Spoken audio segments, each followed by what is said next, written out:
Hello, I'd like to tell you my When Koala Met Panda story for 2020. I came to Australia over 150 years ago. I am an Oriental carpet from China and I'd like to tell you my story.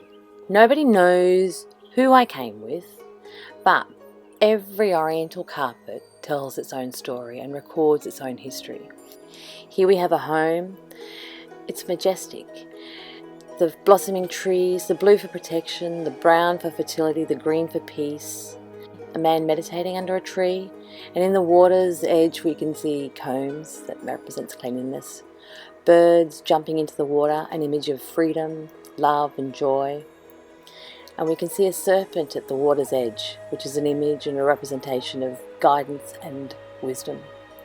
The beautiful purple colours for nobility. The peony flowers for wealth, the repeated patterns, the pomegranate for fertility, the lilies for peace, a lot of repeated patterns for the eternal bliss where they live. And there's a dragon's claw cloud band protecting the village. I'd like to know more about who could have owned me. This is a census in Australia of the Chinese who lived in Australia. The first newspaper was published in 1858. There's a Chinese storekeeper's guide. So from the gold rush, a lot of Chinese migrated to Australia and they began to settle.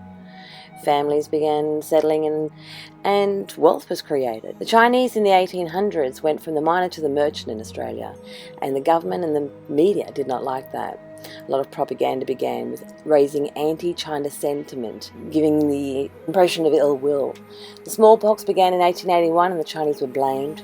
And from these factors began the anti-China sentiment of trying to implement policies to send Chinese back to China.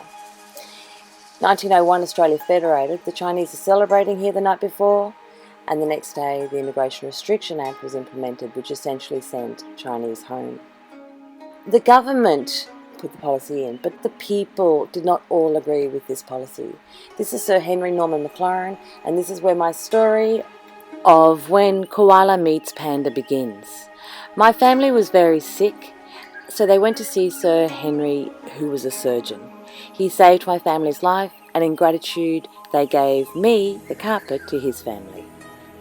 I was then handed down to his great-grandson, Colin McCarris, who has spent a life career building bridges of friendship and understanding between the Chinese people and the Australian people.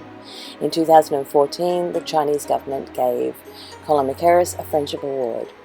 I hope this carpet can show that while the government and the media may propagate that we do not like Chinese, the people continue to build bridges of friendship and mutual understanding, and I hope this continues.